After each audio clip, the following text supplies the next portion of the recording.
அனைவருக்கும் வணக்கம். இந்த பதிவு எதுக்கு பார்த்தீங்கன்னா, கார்த்திகை தீபத்தை எப்படி வழிபட வேண்டும் என்பதற்கு தாங்க. பொதுவாகவே அண்ணாமலையார் கோவிலில் அண்ணாமலையாருக்கு மகா தீபம் ஏற்ற பிறகு நாம் வீட்டில் விளக்கேற்றி வழிபடுவோம். ஆனால் அப்படி பண்ணக்கூடாதுங்க.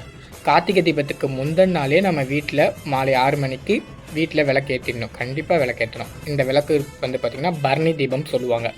இது முருகப்பெருமானுக்கு சிறந்த தீபம்ங்க. இதை ஏற்றுவதன் பொருள் என்னென்னு பார்த்தீங்கன்னா, ஞான ஒளி. இந்த தீபம் வீட்டில் ஏற்றுவதால் ஞான ஒளி ஒளிரும் அப்படின்றது ஒரு பொருள். ஓகேங்களா. கார்த்திகை தீபத்தன்னைக்கு ஏற்றக்கூடிய விளக்கின் பெயர் பார்த்திங்கன்னா அகண்ட ஜோதி.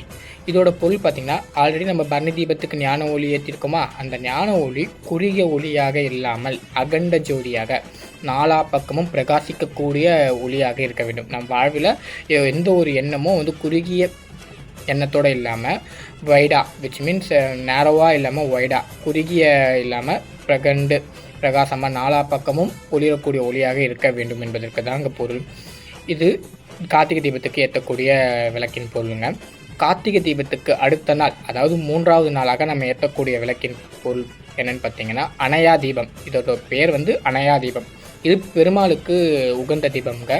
இறைவன் இதன் மூலம் நமக்கு உணர்த்துவது என்னென்னா, இறைவன் நாம் அனைத்து துன்பங்களிலும் துயரங்களிலும் இருளில் முழுகாமல் ஏதோ ஒரு ஒளியின் மூலம் நமக்கு வெளிச்சத்தை தருவான்.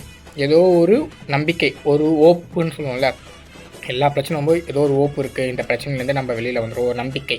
அதே போல் இறைவனை நம்பினால் சரண்டர் ஆகிறீங்க, முழுமையாக உங்களை இறைவனிடம் அர்ப்பணிக்கும் போது அவர் துன்பங்கள் துயரங்கள் என்னும் இருளிலிருந்து வெளிச்சத்துக்கு கொண்டு வருவார் என்பதற்காக ஏற்றப்படுகிற ஒளிங்க.